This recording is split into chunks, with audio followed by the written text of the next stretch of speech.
tous, c'est Émilie et Mélo et on se retrouve pour une pause question dont on vous a parlé depuis très longtemps. Vous avez même mis une petite boîte à questions sur Instagram pour que vous apportiez votre pierre à l'édifice. Et entre temps, on l'a tournée une première fois, ça nous convenait pas, on la retourne, on va voir ce que ça donne. C'est déjà mieux que la dernière fois. Hein. Oh, je trouve aussi. Et donc c'est dans le titre, c'est la pause question sur les classes d'âge. La classification par classe d'âge. Jeunesse, young, adulte, etc. Voilà. C'est parti. C'est parti. On a commencé par faire quelques recherches pour essayer de comprendre un peu comment est-ce que les éditeurs, eux, de leur côté, classent ces livres-là, déjà pour qu'on ait à peu près une base commune et qu'on sache de quoi on parle. Donc je vous propose qu'on commence par la jeunesse. Donc la jeunesse, ça comprend au niveau des librairies, en tout cas, tout ce qui sont les contes, les fables, des poèmes et des romans. Ça peut prendre la forme de livres illustrés ou de romans très courts. Je vous mettrai toutes les sources en barre d'infos parce que j'ai des sources quand même. J'ai fait mon travail. Et en fait, toute la catégorisation des romans jeunesse, cette classification-là commence avec les albums du Père Castor qui arrivent grâce à Flammarion en 1931. C'était petit, c'était coloré. Donc ça, c'était vraiment les précurseurs du genre et puis de la classification. Et en fait, c'est vraiment après dans les années 70-80 que ça se développe avec Gallimard Jeunesse en 1972, Grasset Jeunesse en 73 pardon, et Albin Michel en 81 et Seuil Jeunesse en 82. C'est à partir de là en fait que le marché de la jeunesse s'est vraiment développé et en fait ça comprenait tout. C'était tout d'un coup, du jeune enfant, tout petit, jusqu'au jeune adulte. Et c'est devenu la cible de stratégie commerciale bien sûr. On a regardé aussi dans les catalogues des maisons d'édition qu'est-ce qu'ils classaient comme jeunesse. Et en fait, l'âge, ça dépend vraiment. Par exemple, Rajo, si on va sur leur catalogue, ils ont deux classifications. Une de 6 à 11 ans qui destine à des enfants et au-delà de 11 ans. Donc en fait, 11 ans pour eux, c'est un seuil. Alors que chez Gallimard, c'est moins de 13 ans et 13+. Et par exemple, PKJ, c'est 8, 12 ou 13+.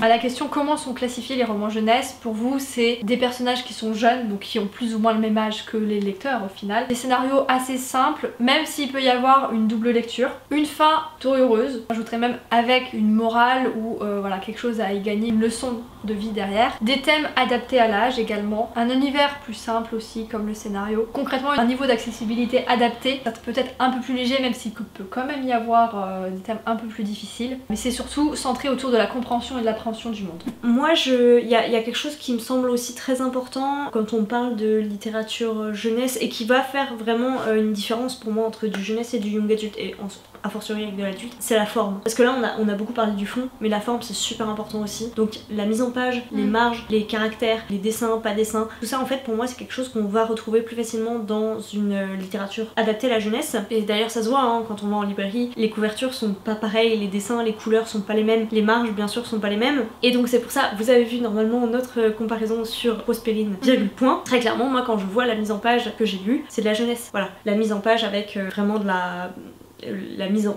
aérée et puis tu sais le jeu dans le texte avec les images incluses et les lettres qui bougent, pour moi tout ça c'est quelque chose qui est beaucoup plus adapté à un public jeune, donc vraiment jeunesse, plutôt qu'à un public jeune adulte.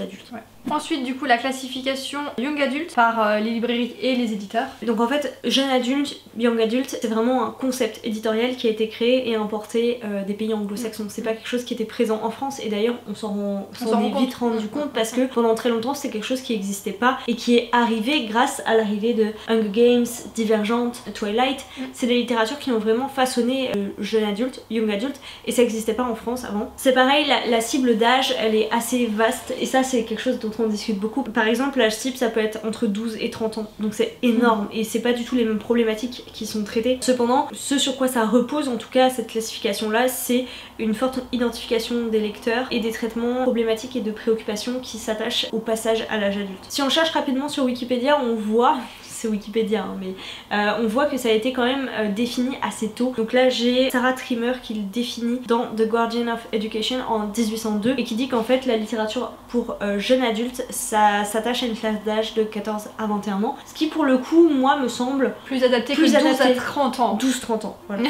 Pour vous comme pour la jeunesse, c'est classifié en fonction de l'âge des protagonistes et des personnages, donc qui est plus ou moins équivalent à ceux des lecteurs encore une fois, même si du coup le young adulte peut être aussi lu par des adultes, donc là pour le coup il y a un écart. Mais bref, donc du coup les personnages ont entre 15 et 25 ans. C'est ce qui revient dans vos réponses. Voilà, c'est ça. Des scénarios un petit peu plus poussés pour la jeunesse, mais pas non plus hyper recherchés. Des sujets plutôt d'actualité, qui touchent les jeunes. Souvent une quête d'identité ou un gros changement, un deuil, ou des sujets liés à la société, petite initiation à la politique. Mais malheureusement, ce qui ressort, c'est que vous trouvez, et comme nous de toute façon, un peu trop de clichés, et voir des relations et des rôles toxiques. Oui, ça c'est quelque chose qui, je pense, c'était assez intéressant. J'avais vu Margot Liseuse qui répondait à une question dans sa dernière FAQ qui était quel est ton rapport à la littérature pré et post MeToo. Et ce qu'elle expliquait, c'est qu'en fait, à partir du moment où il y a eu le MeToo, il y a des choses qu'elle avait, comment dire, tous les livres qui avaient été écrits avant, soit c'est dérangeant, mais il y a encore des choses qui passent, alors que après, bah voilà, il y a eu cette cassure, il y a eu ce changement, des choses qu'on peut plus accepter. Et je pense que, a fortiori pour la littérature qui s'adresse à un public en pleine construction, à des périodes très sensibles de leur vie et qui commencent à toucher à des sujets comme la sexualité, l'identité de genre, l'identité sexuelle, il faut pas qu'ils soient exposés à cette toxicité là. Ouais. Donc c'est encore plus...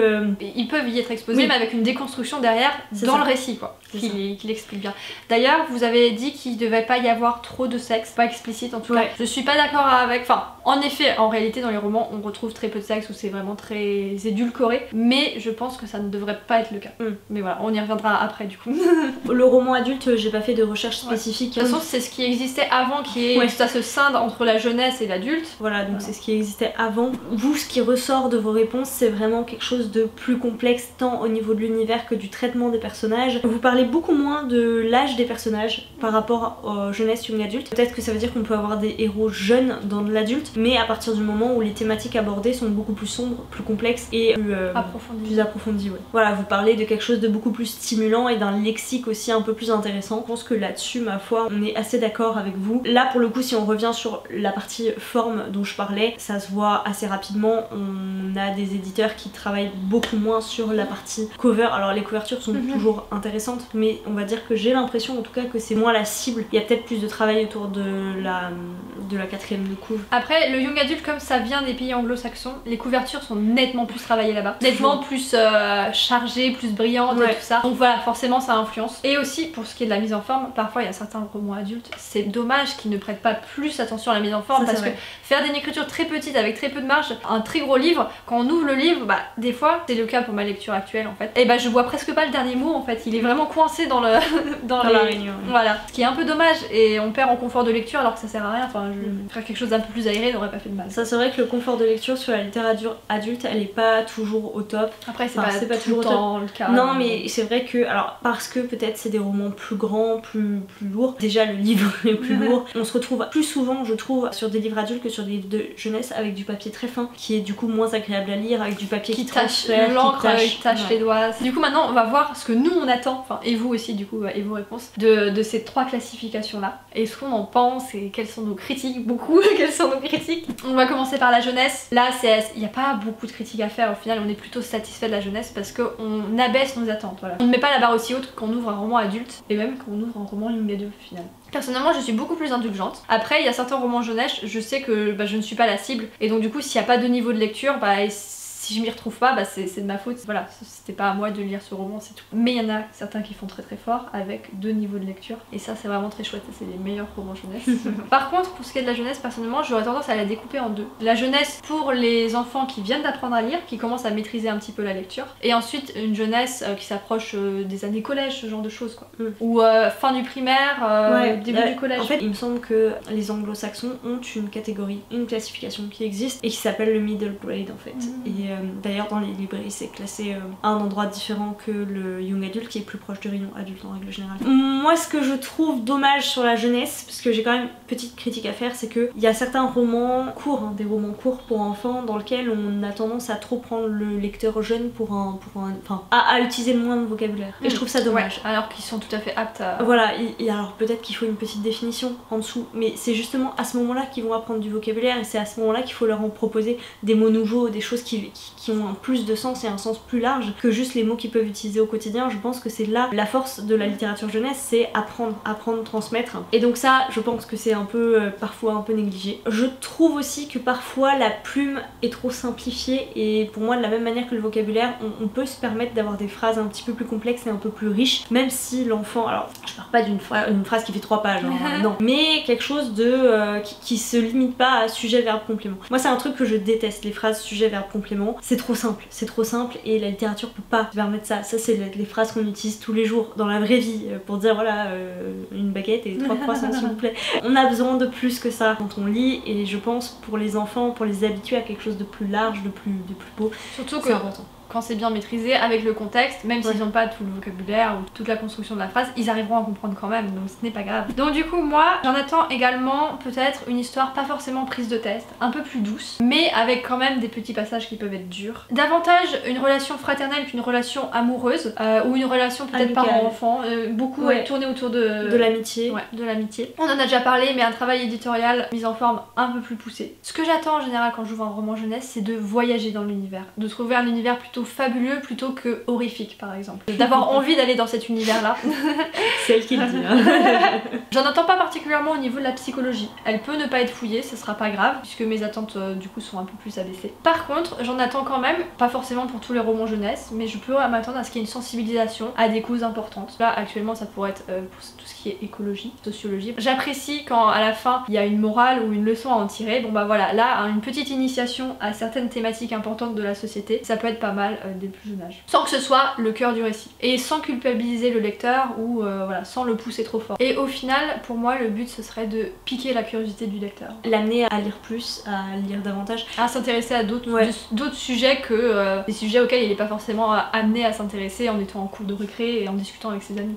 Il y a un commentaire qui était assez intéressant, enfin tous hein, mais celui-ci on n'en a pas parlé, c'est Chibi tout court qui nous disait qu'elle attendait une trame classique qui permet de se familiariser avec les codes du roman. Et c'est vrai que on fait face à des lecteurs qui ne lisent pas ou peu ou pas encore beaucoup pour qu'ils apprennent encore une fois à intégrer des codes et des trames, c'est très intéressant. Qui seront par la suite du coup plus innovantes en young adulte et adulte. Hein.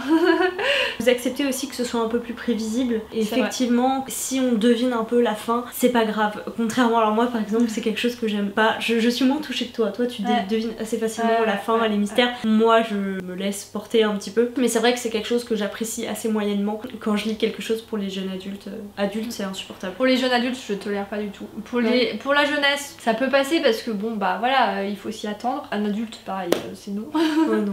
Mais voilà en jeune adulte ça me fera lever les yeux au ciel en général. On va arriver à la partie la plus tendue parce que c'est là où on a le plus de choses à dire, c'est là où il y a le plus de clichés, le plus de choses qui nous fait lever les yeux au ciel. Bref donc du coup est-ce que je commence par le positif ou est-ce que je commence par les négatifs? On va commencer par le positif. J'avais vu passer il y a très longtemps un avis sur le young adulte, je crois que c'était de Ellie Rini. C'était super intéressant parce qu'elle disait qu'elle aimait beaucoup lire du young adulte parce qu'elle aimait beaucoup les problématiques auxquelles devaient faire face les protagonistes, les personnages. Elle aimait beaucoup voir leur évolution, leur questionnement, leur quête d'identité et tout ça. C'est vrai que ça faisait un récit très riche. En effet ça je trouve ça intéressant.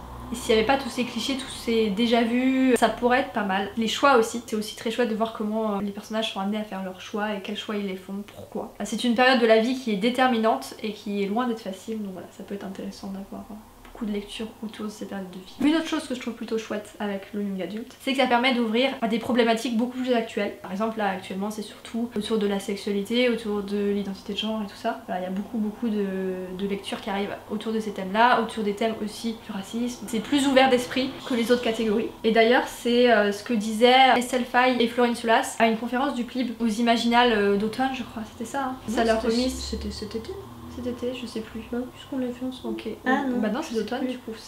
Aux Imaginales d'automne, je crois. Donc voilà, elle disait qu'elle s'éclatait beaucoup plus à écrire en young adulte parce qu'elle se sentait beaucoup plus libre. Je trouve ça dommage qu'elle puisse se sentir étriquée un petit peu dans les autres catégories parce que pour moi, l'adulte aussi devrait être capable de se remettre en question, d'évoluer et de parler de toutes ces problématiques en fait. Mais bref, du coup, c'est leur ressenti d'autrice et je trouvais ça intéressant. Je trouve que ce qui est intéressant par rapport à la jeunesse, c'est l'évolution des relations. Justement, ce qu'on disait, c'est ce qu'on attend et ce qu'on retrouve dans la jeunesse, c'est vraiment la relation amicale, la relation fraternelle, la relation filiale. Et là voilà, ça y est, ça s'ouvre sur la découverte de l'autre, sur la découverte des sentiments amoureux, les premiers émois. Et ça c'est très très chouette et quand c'est bien amené, Oui.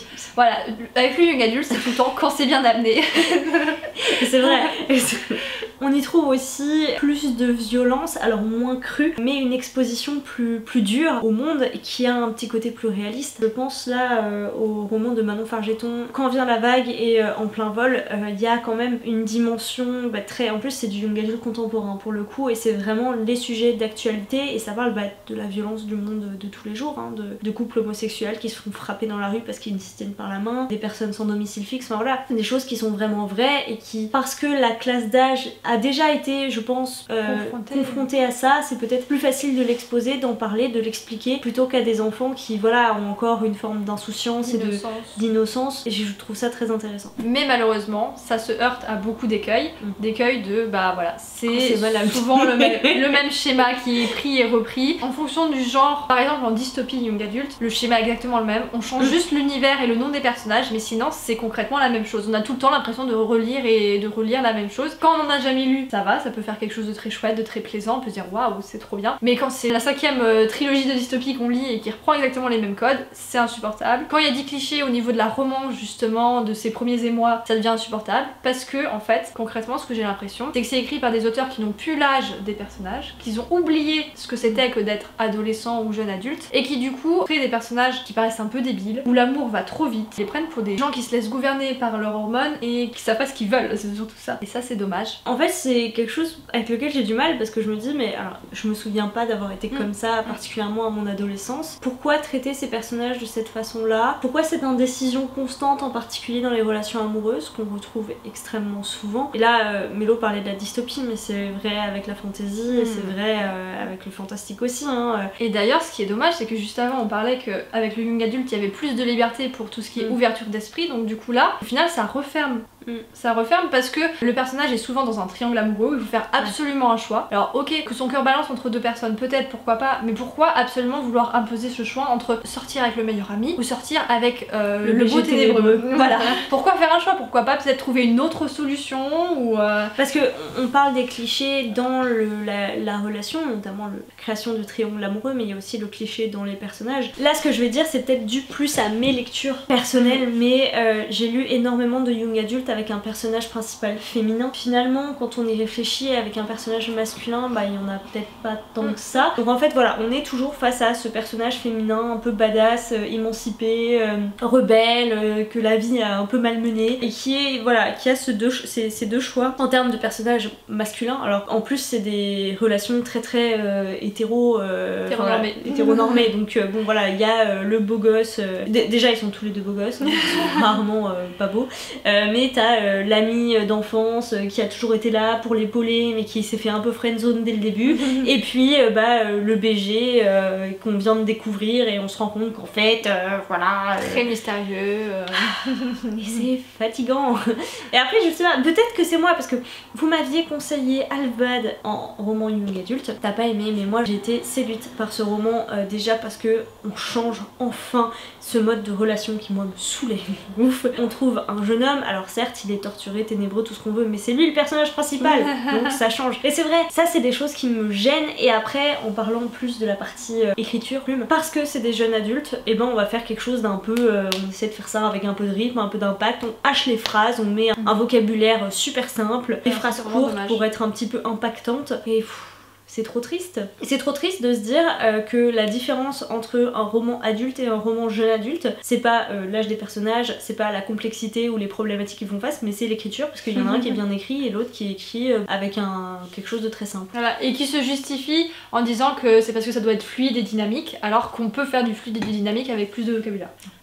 Et plus de style aussi. Donc en fait, vraiment un roman young adulte, c'est-à-dire un roman qui est destiné à des adolescents, fin d'adolescence, on va dire au-dessus de 17, les 17+. Moi je dis oui, parce que ça permet de découvrir effectivement des relations plus complexes, de découvrir des sentiments, de découvrir la vie sexuelle aussi, de découvrir des problématiques plus difficiles, mais stop, arrêtons les clichés. Là par contre je dois reconnaître qu'il y a de plus en plus d'efforts qui sont faits par rapport à ça, notamment d'arrêter les relations hétéronormées, d'ouvrir un peu ça, d'ouvrir les questionnements autour de de l'identité de genre, l'identité de sexe. Encore une fois, ça vient des pays anglophones. Oui, je suis pas assez calée pour... Bah, j'ai l'impression, en tout cas j'ai l'impression qu'il y a beaucoup de plus, traductions. voilà, beaucoup de traductions ouvertes, alors que en France ça arrive mais par petites touches quoi. Ou peut-être que ça pourrait arriver mais ils sont moins publiés aussi. C'est possible aussi, ou peut-être que les auteurs se sont moins libres à vivre. Mais par exemple les oubliés de Lama déjà c'était un petit peu plus évolué à ce niveau-là, que nous on classe en young adult. Hein. Oui, Déjà que ce soit clair, les oubliés de Lama c'est du young adult, c'est pas de l'adulte. Donc voilà, il y a du progrès et c'est ça qu'on veut. Et il y a matière, il y a du potentiel, il y a matière à être intéressant, mais malheureusement quand on va dans le rayon young adult en librairie, on sait pas trop sur quoi on va tomber. Il y a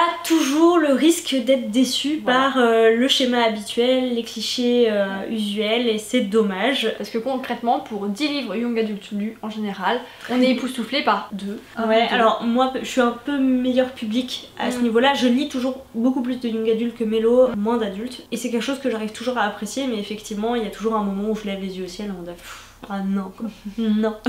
Par contre moi pour mon ressenti, donc du coup c'est très personnel là ce que je vais dire, mais par rapport au young adulte, je différencie en fonction du genre, parce que du coup le young adulte ça peut être n'importe quel genre. Pour ce qui est du fantasy, fantastique, je n'en peux plus, je n'en lis quasiment plus, c'est tout le temps du vu et du revu. Pour ce qui est du thriller, j'en lis beaucoup moins donc c'est peut-être pour ça que je suis un peu plus positive là-dessus, mais j'apprécie davantage, il y a un petit côté frisson qui passe bien, sans que ce soit non plus du thriller un peu hardcore, c'est un peu moins prise de tête, mais voilà je pense que si j'en lirais plus je verrais peut-être les défauts, je verrais peut-être les codes repris et repris de partout, mais pour l'instant ça passe bien. La romance, non. Sauf exception, genre voilà, des romances un peu plus ouvertes d'esprit éventuellement, mais même là je retrouve les codes du young adult, je pense notamment à Alice Oseman, les thèmes sont intéressants, mais le schéma narratif est trop young adult pour moi. Le contemporain, je sais pas trop quoi en penser, je n'ai pas trop lu du contemporain young adult encore. J'en ai lu quelques-uns, alors c'était plus du fantastique, mais enfin c'était lié à du contemporain, je pense notamment à Nos vies suspendues de Charlotte Bousquet qui traite quand même de jeunes femmes qui se sont fait violer, hein. C'est pas marrant. Et là aussi en fait, autant j'ai trouvé le sujet de base très intéressant, mais j'ai trouvé le traitement un peu trop rapide, tout était un peu trop facile, et puis voilà, on reste sur les personnages un peu clichés. Pour ce qui est de la SF, ceux que j'ai lus, ça a été des très bonnes surprises, j'ai toujours été satisfaite. Là pour le coup, il n'y avait pas trop de codes pris et repris, et en général il y avait une petite touche un peu humoristique, un peu qui dédramatise, je pense à Félix Rassi notamment. Et en plus, là pour le coup, la SF young adult c'est un bon pied d'entrée dans de la SF, parce qu'en général la SF adulte on a toujours peur que ce soit trop dense, trop lourd, et donc commencer par du young adulte ça peut être vraiment très bien. Après les oubliés de la main. Oui bon voilà forcément. Mais par contre là où, enfin il faut juste faire gaffe, c'est que la dystopie c'est de la SF. Oui, ah oui d'ailleurs oui, en parlant de SF, et moi j'ai séparé la dystopie, même si ça fait partie de la SF, mais voilà la dystopie pour moi c'est no way, on passe son chemin. Mais je pense que c'est parce qu'on en a beaucoup lu, du coup on n'en lit plus, et peut-être que les nouveaux dystopies, non enfin, peut-être, je me dis les nouvelles dystopies, allez soyons sympas, les nouvelles dystopies sont peut-être un peu plus nouvelles. Hein. Après je pense que c'est le genre de la dystopie qui veut aussi que les codes sont répétés, puisque le principe de la dystopie c'est un monde qui paraît parfait qui en fait ne l'est pas. Donc forcément, en suivant ça, c'est forcément toujours la même chose quoi. Peut-être un peu trop étroit comme catégorie en fait. Ouais. C'est pour ça que... C'est peut-être pour ça, je viens d'y penser juste là. Oui, et d'ailleurs dans de la SF, ce qui est plutôt bien, c'est que j'ai rarement retrouvé de la romance. En tout cas, elle semble pas aussi nécessaire que dans du fantasy fantastique, où elle est quasiment toujours présente. Et que dans la SF, c'est pas le sujet en fait, ou si elle est vraiment secondaire. Sauf la dystopie. Sauf la dystopie, J'en évidemment. ai pas lu assez moi de la SF young adulte pour dire, tu vois. Bah à chaque fois les résumés t'intéressaient pas en fait. Non, tout ça. je suis pas très SF. Ouais, voilà. Bah à part les oubliés de Lama, j'en ai pas lu. Donc voilà, concrètement pour moi il y aurait du potentiel qui malheureusement n'est pas suffisamment exploité, et donc du coup je me détache de plus en plus de young adult, je m'en éloigne, ce qui est peut-être dommage. Je crois que concrètement, on a dit tout ce que vous avez dit, je pense plus ou moins. On va quand même vérifier. En gros, ce qui revient de votre côté, c'est d'avoir des personnages qui évoluent. On a un point de départ avec en plus un choc, quelque chose qui marque un changement. Donc on attend des personnages qu'ils évoluent entre le début et la fin de l'histoire, qu'il y ait un processus de maturation qui soit mis en place. Quelque chose d'un peu plus complexe et d'un peu plus prenant. Éviter les clichés, ça on en a parlé. Quelque chose de plus singulier au niveau des personnages, et d'ailleurs ça on a dit qu'on n'en attendait pas grand chose chez la jeunesse, mais peut-être davantage sur les adultes, c'est le traitement psychologique des personnages. C'est vrai qu'on l'attend beaucoup moins sur la jeunesse, et on va beaucoup moins fouiller dans voilà, comment se sent le personnage, comment il analyse lui-même ce qu'il ressent et ses actions, alors que ça c'est déjà quelque chose qu'on attend un petit peu de la part d'adolescents, une forme d'introspection. D'ailleurs quand on parlait de la jeunesse, on avait déjà embrayé sur la partie scène de sexe et tout ça, et j'avais dit que j'y reviendrais. Dans le young adulte du coup c'est assez flou, oblitéré, un petit peu édulcoré, voilà. Je trouve ça très dommage parce que justement ils sont à un âge charnière où c'est important de parler de ces choses-là, important de, voilà, de les décrire. On n'est pas obligé non plus d'avoir 15 pages sur une scène de sexe, mais que ce soit mentionné et que ce soit pas caché en fait, et que ce soit pas tabou non plus, et ça c'est un peu dommage. Voilà. Oui, parce que généralement ça se termine il met sa langue au fond de mon gosier et puis d'un seul coup on passe au chapitre suivant. Voilà. Et encore, il y a même pas la notion de langue, hein, je pense, c'est juste les lèvres qui se touchent. Les lèvres qui se touchent dans un coin sombre et puis hop. Ok. Voilà. Ce qui aussi n'aide pas à rendre une romance non superficielle. Enfin... Oh, je sais pas, parce que tu peux avoir une relation oui, ah oui, bien sûr, platonique qui ne soit pas superficielle, mais je comprends ce que tu veux dire. Disons que tout va beaucoup trop vite, c'est prévisible, donc superficiel. Voilà, c'est ça que je voulais dire. Tout dépend de où est-ce qu'on met la barre young adulte en fait. Ça dépend beaucoup de ça. Si on considère que le young adulte commence à partir de 12 ans, que le jeunesse s'arrête, enfin voilà, après il y a des choses qui se superposent, hein, mais voilà, à peu près 12 ans. Mais c'est vrai que ça peut faire tôt pour du jeune adulte. Donc c'est vrai que c'était ce qu'on se disait. Et donc du coup, du jeune adulte de 19 ans ne peut pas s'y retrouver. C'est ça. Dans du jeune adulte de 13 ans. Un peu comme s'il manquait quelque chose, on va dire, sur la période collège, début lycée, on va dire 12-15 ans. Parce que finalement, quand on a 10-11 ans, lire quelque chose qui est destiné à un adolescent de 15 ans, c'est peut-être un petit peu en décalage, mais en même temps, il y a une espèce de flou. Là, entre ces âges-là. Et donc c'est là où au final, la question des scènes de sexe et tout ça, elle aurait lieu d'être plus descriptive pour un public de 18 ans par exemple que pour un public de 13 ans. Donc du coup si... En fait, on va commencer tout de suite par la conclusion. Selon nous, il faudrait une catégorisation adolescent entre le jeunesse et le young adulte pour justement mettre quelque chose avec des scènes de sexe un peu plus édulcorées, avec... Un peu moins édulcorées du coup. Oui. Bah si, plus éduqué. Ah oui, pardon. Voilà, pour les adolescents. Et pouvoir faire quelque chose d'un peu plus fourni, un peu plus recherché pour les vrais jeunes adultes au final. Oui. Parce qu'en fait c'est ça. Jeune adulte, c'est pas adolescent. Adulte, pour moi c'est pas adolescent, c'est ça en fait. On n'a pas la même problématique quand on a 14 ans que quand on en a 18, 20 en fait. Vraiment jeune adulte c'est quand on est rentré dans l'âge adulte, mais c'est encore des découvertes, c'est encore des premières fois. C'est encore éventuellement des études, c'est une transition vers c'est vraiment une grosse transition. C'est pas les mêmes problématiques que quand on a 13-14 ans et qu'on est au collège et que voilà. On a sauté un peu à la conclusion. En fait, le young adulte maintenant, c'est un aspect beaucoup trop marketing parce que les éditeurs et les librairies se sont rendus compte que ça faisait beaucoup vendre et donc ils ont tendance à de la jeunesse un petit peu moins jeunesse que d'habitude, ils la font passer en young adulte dans les rayons, de l'adulte des fois ils la mettent à la fois en young adulte et à la fois en adulte, ce qui rend la chose très compliquée à comprendre en tant qu'utilisateur de librairie. Il y avait le fracas du silence, puis en plus ils font aussi des couvertures extrêmement différentes et du coup en tant que lecteur, à quoi on doit s'attendre quand on tombe sur ce roman là et puis bon finalement on change de rayon et on tombe sur le même roman mais avec une couverture différente. C'est le cas pour Elana aussi, Harry Potter qui varie beaucoup aussi. Ouais, alors Harry Potter on le retrouve plus entre jeunesse et young adulte qu'entre young adulte. Ah oui, oui, mais c'est voilà. Donc voilà, c'est dommage. Pareil, j'ai l'impression que les éditeurs ont tendance à davantage demander à des auteurs d'écrire en young adulte alors qu'ils auraient souhaité écrire en adulte, voilà, parce qu'ils savent que ça fera plus de ventes. Et il n'est pas impossible que actuellement on demande beaucoup plus aux autrices d'écrire en young adulte et aux auteurs d'écrire en adulte. Oui, c'est ce qu'elle disait, c'est ce que disait Floriane Soulas et Estelle Faye à cette fameuse conférence qui était très intéressante d'ailleurs. Je sais pas s'il existe un replay. Si le replay est en ligne, on essaiera de vous le mettre en barre d'infos. Moi quand Mélo parle de technique, d'utilisation de classification littéraire en termes de technique marketing, ça me fait penser immédiatement à l'utilisation de la diversité des représentations genrées dans les romans, qui pour moi de plus en plus est utilisé comme un argument marketing, puisque souvent c'est ce qu'on va retrouver sur les bandeaux, une superbe relation homosexuelle, tout ça. Et en fait j'ai du mal à me diriger vers ces romans là, pas parce que je veux pas en voir et que je suis contre l'idée, mais parce que j'ai pas envie que ça devienne un argument de vente, parce que pour moi c'est quelque chose de normal et ça devrait être, alors pas encore, mais ça devrait être un non-sujet et ça devrait être complètement spontané. Après je sais, je suis pas on voice, je suis pas concernée particulièrement, donc je pense que c'est important pour les gens qui sont concernés de se voir représentés, de savoir vers où se diriger,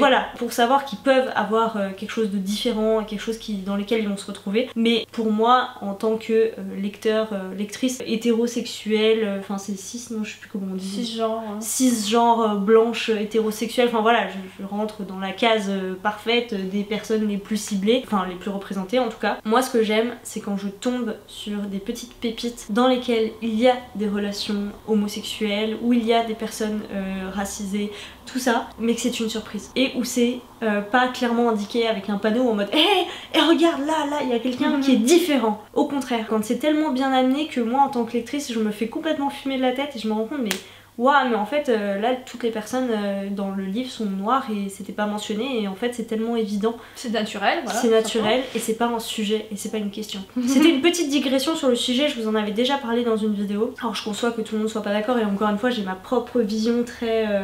voilà, c'est pas encore très développé, très réfléchi comme... mais voilà ce que moi j'aimerais retrouver davantage dans les romans. Et je vous avais dit que j'allais finir là-dessus sur le young adulte et pas du tout parce que je vois qu'il y a encore un paragraphe dans mes notes et qu'ensuite j'ai un énorme paragraphe sur mes attentes. D'accord. Mais je pense que les attentes j'en ai déjà parlé sans m'en rendre compte. Je voulais dire aussi que ce qui me dérange avec le young adulte, c'est pas tant son omniprésence éditoriale, c'est aussi son omniprésence sur les réseaux Bookstagram, Booktube, Booktok, où au final il y a des gens qui ne lisent que de ça. Je trouve ça un peu dommage. Je suis une lectrice qui est assez hétéroclite, que ce soit en termes de catégorie, de genre et de tout. Donc forcément, je comprends pas comment on peut se tourner vers un seul truc et être fan que d'une seule chose, forcément. Même si, bon bah voilà, chacun est différent. Mais je trouve ça dommage. Tout le monde parle de la même chose du coup. Ouais. Mais là, je pense qu'on est face à un biais des réseaux sociaux qui est très... Enfin, moi je trouve presque dangereux. C'est qu'en fait, les réseaux sociaux, c'est leur principe par excellence, c'est de nous rediriger vers quelque chose que l'on a aimé. C'est-à-dire que plutôt de nous diriger vers des choses nouvelles, c'est-à-dire que ça se trouve, il y en a de la communication autour de romans adultes. Mais on est dans notre bulle de mais on la filtre, voit pas parce que voilà, on est réorienté pour surtout pas s'éloigner de ce qu'on connaît et tourner en fait dans une boucle qui est sans cesse renouvelée avec des nouvelles sorties et tout, mais qui reste vraiment fermée dans un genre, une spécificité, et c'est dommage. Et la conclusion que je voulais dire, du coup, c'est qu'il faudrait que le young adulte perde un petit peu cet aspect marketing et qu'il se scinde entre l'adolescent et le vrai jeune adulte, quoi. Ce qui nous permet donc de parler des romans adultes. J'en lis encore très peu, donc je suis pas forcément la personne la mieux placée pour en parler. J'en lis, je dois avoir une ou deux étagères dans la bibliothèque qui sont des romans adultes. Dans les romans adultes, on trouve là aussi des choses très... Enfin, c'est très très vaste. La littérature adulte, c'est très masculin aussi, la littérature adulte, ça on l'a déjà évoqué. Donc pour moi, l'adulte, il y a énormément d'attentes. En général, je suis pas trop déçue. Je pense qu'il y a des lecteurs qui ont peur de se tourner vers l'adulte parce qu'ils ont peur de tomber dans quelque chose de trop dense, de difficile à lire. Alors que ça c'est des mauvais adultes au final pour moi. Ça cible pas les mêmes lecteurs. Et c'est sûr, il faudrait que du coup ce genre de roman adulte annonce la couleur dès le départ pour pas qu'on tombe sur ce livre et qu'on se rende compte bon finalement c'était pas pour moi. Mais donc du coup moi ce que j'aime lire en adulte c'est une plume fouillée, c'est du vocabulaire, c'est un récit riche, forcément obligatoirement une psychologie fouillée des personnages, ça c'est obligatoire. J'aimerais que les thèmes abordés soient aussi ouverts d'esprit que dans le young adulte. Pareil, les thèmes, les thématiques, les problématiques peuvent être communes avec le young adulte du coup. Après c'est dans la façon dont ils sont explorés, peut-être un peu plus approfondis en adulte. Si le young adulte était vraiment bien fait, ça serait à peine plus exploité dans l'adulte au final. Je m'attends à un univers complexe et pas forcément plaisant là, contrairement à la jeunesse. Un scénario travaillé évidemment. Des descriptions bien amenées mais moins centrées sur le physique. Des descriptions un peu moins faciles que elle a les yeux bleus comme le ciel et les cheveux blancs comme les blés quoi. En young adulte je peux encore tolérer quelques redondances que je ne tolérerais pas en adulte par exemple. Voilà. Grosso modo, j'attends la même chose que Mélo, quelque chose de plus dense aussi. Je suis, alors, pas sans trop être dense. pompeux en fait. Ouais, voilà. Pas trop dense, mais en fait, quand je suis sur du bon adulte, ça me dérange pas d'y passer beaucoup plus de temps que sur un young adulte par exemple. Ouais. Si je mets, on va dire, une semaine sur un young adulte, c'est que ça va pas. Une semaine, 2 semaines, 3 semaines sur un adulte, à partir du moment où y a pas, c'est pas des longueurs, mais que c'est voilà, quelque chose qui avance, je suis d'accord, mais sinon non. Comme dit Mélo, c'est pas une question de mauvais ou de bon adulte, alors il y a du mauvais hein, c'est sûr, comme dans tout, mais c'est plus qu'est-ce qui nous correspond, qu'est-ce qui nous correspond pas. Par exemple, elle a détesté Robin Hood, l'assassin royal, alors que moi j'ai adoré. Et par exemple, j'ai lu d'autres romans de Robin Hood que j'ai avec lesquels j'ai pas accroché. Brandon Sanderson, j'ai lu Éliantrice, c'était bien, mais je suis pas sûre d'en lire un autre parce que je suis pas prête, c'est pas littéralement, c'est pas fait pour moi d'avoir une saga de je sais plus combien il y a de tomes, les archives de recherche, je crois qu'il y en a 12 et à chaque fois il y a 900 pages. Je me sens pas de me lancer là-dedans alors que j'ai pas littéralement adoré Éliantrice, je l'ai trouvé très bien, il y a plein de bonnes choses, mais bon. Ouais. Moi par exemple, avec la SF adulte, j'ai toujours une petite appréhension. Ah oui, oui. Et j'ai lu, du coup, c'est un peu un pilier de la SF, Liu Cixin, je ne sais pas comment ça se prononce, Le problème à 3 corps. Et au début, c'était assez lent pour rentrer dedans, c'était assez difficile. Parce que pareil, il y a des choses qui n'étaient pas explicitées alors qu'elles auraient pu l'être, ça aurait rien changé au récit. On a un peu l'impression qu'on arrive là-dedans et qu'on a juste pas les capacités de comprendre, alors qu'il manquait juste, c'était juste un peu trop dense et il manquait juste quelques explications. Mais j'ai passé le cap et après, j'ai commencé à le lire tout seul. C'est un peu l'exemple de ce que j'ai tendance à reprocher à certains romans d'adultes qui sont un peu inaccessibles au premier abord et c'est dommage parce qu'ils pourraient s'accrocher. Ils pourraient largement être accessibles quoi. Et ils sont très intéressants au final. Mais globalement, l'adulte dont on vous parle sur la chaîne, de toute façon, c'est l'adulte qui est très accessible, très accessible. Par exemple, là, je pensais aux Chaînes du silence de Céline Chevet. Ah oui, je pense que c'est de l'adulte. Je pense que ça peut être considéré comme de l'adulte. Oui. Aurélie Wallenstein. Elle est entre les deux. C'est l'exemple justement qui est en mode. Ça dépend des Ça dépend livres. du roman, mais la plupart en tout cas sont quand même. Les premiers sont plutôt de l'adulte. Maintenant, elle tend un peu plus vers du young adulte. En tout cas, dans son dernier.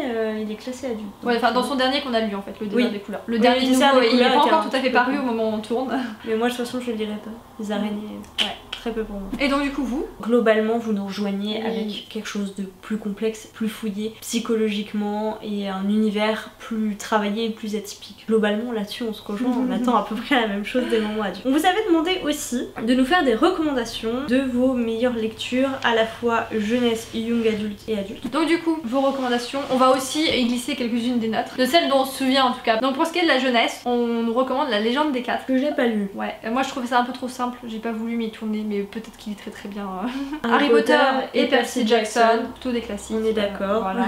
Nous on vous recommande, enfin surtout moi, je vous recommande Toby Loveless de Timothée de Fombelle. Là pour le coup c'est de la jeunesse mais avec une plume poétique et travaillée et toujours des univers assez très atypiques. Il n'y a pas que celui-ci de Timothée de Fombelle d'ailleurs, je pense que je peux tous vous les recommander mais c'est celui que j'ai préféré jusque maintenant. De mon côté je vous recommande la trilogie Steam Sailors que je trouve très très bien. Avec La Ville sans vent je pense que c'était deux belles découvertes jeunesse du Plib qui montrent qu'on peut avoir un univers très intéressant, quelque chose d'assez nouveau tout en restant dans de la jeunesse abordable. Notamment dans La Ville sans vent il y a clairement une double lecture. Dans le même genre, alors je n'ai lu que le premier tome, je crois que c'est une trilogie, j'ai lu Magic Charlie que j'ai trouvé très intéressant. D'ailleurs c'est une sortie française donc c'est très chouette d'avoir quelque chose qui se rapproche. Je pense que c'est un petit côté Harry Potter qui est très très sympa, très chouette. L'univers est vraiment très bien trouvé je trouve, donc à recommander sans hésitation pour de la jeunesse qui cherche un petit élément de sorcellerie, des choses un peu nouvelles. C'était très Moi pour le coup je me suis un petit peu ennuyée, pareil pour Steam Sailor, mais voilà, c'est très personnel. C'était pas pour moi, c'est de la jeunesse qui n'était pas pour moi tout simplement. Et moi par contre,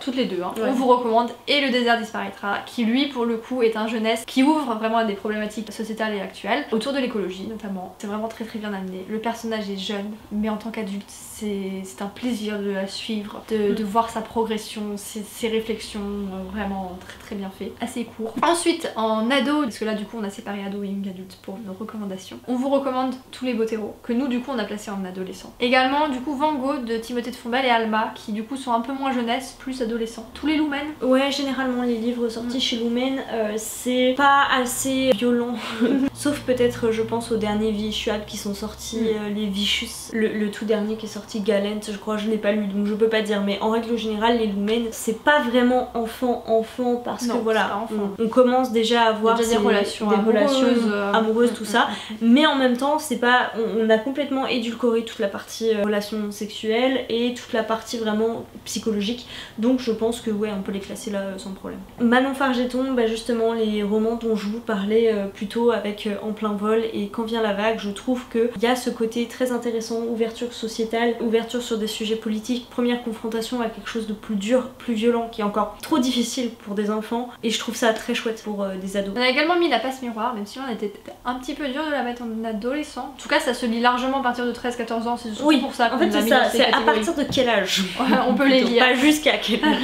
Oui non, je pense que c'est bien classé, il y a pareil là non plus, il n'y a pas de relation sexuelle, il n'y a pas explicite, il n'y a rien de violent. Moi j'avais mis la trilogie de Bartimus où je savais à quel point elle est chère à mon cœur. Je trouve que ça rentre parfaitement dans la partie adolescent plus que young adulte. Et donc du coup en young adulte vous nous recommandez Six of Crows que j'ai adoré. Vous nous recommandez également Apocalypsis. Ouais, et alors là pour le coup de mémoire Apocalypsis c'est quand même assez dur, assez violente, donc young adulte ouais. Si on a une catégorie ado pour les choses plus soft, oui, mais du coup young adulte. Hunger Games, qui pour le coup est une dystopie, mais c'était à l'époque où on n'avait pas beaucoup lu de dystopie. C'était très novateur et donc du coup on a adoré. Le Cueilleur de fraises, je ne connais pas du tout. Je l'ai pas lu, alors j'en ai entendu parler moi quand j'étais au lycée, justement je devais être en seconde et c'est à ce moment là qu'il est sorti. C'est un peu thriller si je me trompe pas. Et donc du coup nous on a pensé à tous les romans d'Aurélie Wallenstein qui flirtent avec l'adulte, attention, assez horrifique quand même, ou gore, ça dépend des romans. Les Nuages de Magellan d'Estelle Faye qui je crois est classé en adulte, mais je le trouve un peu soft pour de l'adulte pour le coup et pas assez creusé. Et c'est le seul SF young adulte que j'ai vraiment lu et que j'ai adoré. J'aurais adoré qu'elle fasse d'autres trucs dans l'univers et qu'elle creuse davantage, mais ça a pas très bien marché, dommage. Un parfait exemple pour moi de ce qu'est le young adulte et devrait majoritairement être le young adulte, c'est les romans de Florian Soulas. Même si son dernier roman de SF je n'ai pas du tout aimé, mais voilà, le reste c'est plutôt bien. Là pour le coup on ne prend pas le personnage pour un débile, la plume est quand même relativement riche. J'ai également mis La couleur du mensonge qui est un lumen, donc du coup qui aurait pu rentrer dans la catégorie adolescent mais qui passe aussi dans la catégorie young adulte, surtout au niveau de la période d'âge au final du personnage principal. Elle est vraiment à cette période charnière, petite vingtaine d'années, je crois. Petite vingtaine d'années. Ouais. On a mis la trilogie Lady Hélène. C'est des romans assez denses, l'univers est pas forcément facile à saisir tout de suite. Il y a pas mal de descriptions sur l'environnement, l'époque historique aussi, donc je pense que c'est plus pour ça qu'on l'a mis là-dedans. Maintenant, ouais, il y a un petit côté un petit peu plus... Il y a toujours un petit triangle amoureux, mais il passe un peu mieux que d'habitude. Dor et d'oreiller, le parfait exemple du young adulte qu'on adore. Clairement, on sort des schémas battus. Comme vous, on a pensé à Hunger Games et dans le même genre, Six of Crows et Twilight, qui est bien sûr, enfin pareil, c'était le premier de son espèce. Voilà, je pense que on le recommande maintenant, mais si ça se trouve on le lirait maintenant, on trouverait que c'est naze. Hein. Moi je le relis. Moi je le relis assez fréquemment. D'ailleurs l'automne commence, je pense que je vais m'en ressortir soit le 1 soit le 2. J'aime vraiment beaucoup, j'ai une forme d'attachement pour ce roman. Après j'ai vu des critiques, j'ai vu des parodies et tout ça, et je peux comprendre. Il y a des choses. C'est d'une violence. Mais c'est vrai. Mais c'est vrai, c'est complètement vrai. Mais en même temps, moi j'y retourne avec une forme de nostalgie. Voilà, c'est ça. C'est parce qu'on l'a lu à l'époque, on avait l'âge parfait pour lire ce livre en fait. Oh, peut-être un peu jeune quand même. Voilà, Fleur de Peau, oui, voilà. Et ben un autre exemple de ce que j'aime retrouver dans l'une adulte, même si on pourra encore avoir plus d'exigences, ça reste soft, mais on n'est pas trop dans le cliché pour l'instant, en tout cas dans ce tome. Dans le premier tome, voilà. C'est riche, c'est diversifié, il y a du complot, de la trahison. Et leur relation amoureuse n'est pas au centre de l'histoire, même s'il y en a quand même plus ou moins une. Il y en aura une dans la suite. Relou d'ailleurs, moi c'est un peu le truc.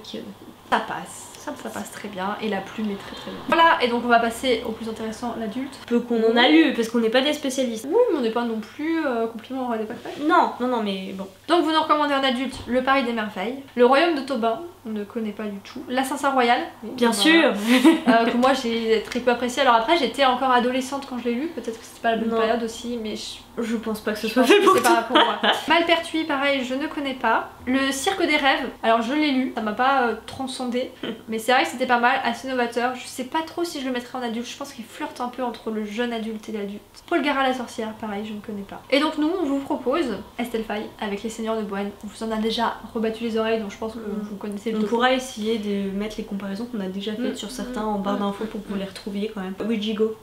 Pareil. Qui était un de ces adultes de cette J'ai un peu moins aimé. Moi j'ai beaucoup aimé. Tous les Forges de Vulcain, évidemment. Vous en a parlé, t'avais lu Underdog Samurai, Abemus Piratam, surtout, Tourland, et puis en fantasy, La Tour de Garde, c'est pareil, on vous en a beaucoup parlé. On a lu 2 livres de Rod Marty et qui étaient, alors en tout cas à l'époque quand on les a lus, on les aurait classés en adultes, je sais ça fait longtemps, c'était Les Enfants de Pickwood et La mer des eaux, avec une ambiance très lourde, quelque chose de très oppressant. Un petit peu horrifique aussi. Un peu horrifique, un peu violent. Donc voilà pourquoi on le met sur de la partie adulte. Et puis des thématiques pas jojo quand même. Ouais, alors que le dernier romantique qui est sorti et que j'ai lu, là pour le coup c'est du young adulte et on est un petit peu dans les clichés du young adulte. Gabriel Katz. Moi j'aime vraiment beaucoup ce qu'il fait et notamment justement dans sa littérature fantasy adulte qu'il reste très abordable. Alors c'est violent, c'est sanglant, mais je trouve ça extrêmement bien fait et très abordable. On est sur des romans, je sais pas, ça doit faire 300, même 300 pages. Et c'est très bien fait. L'univers est très construit, bien construit. Voilà, on pourrait vous en recommander encore plein d'autres, mais au bout d'un moment il faut s'arrêter. Ça y est, la batterie clignote en rouge là. Vous avez toutes nos comparaisons, nos présentations, voilà, il y a moyen de piocher de young adulte, de l'adulte, un peu de jeunesse aussi. Et bien sûr, n'hésitez pas à venir dans les commentaires pour réagir à ce qu'on s'est dit là, à cette vidéo, et puis pour nous recommander d'autres titres ou rebondir sur des recommandations qu'on vous a faites et qu'on en fasse encore.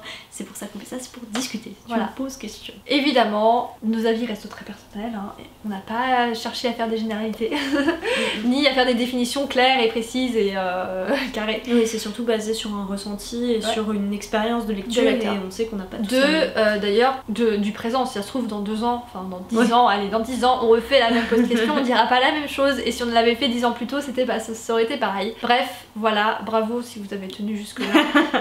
J'espère que vous avez fait quelque chose en parallèle. Et puis en attendant, on vous souhaite de très bonnes lectures.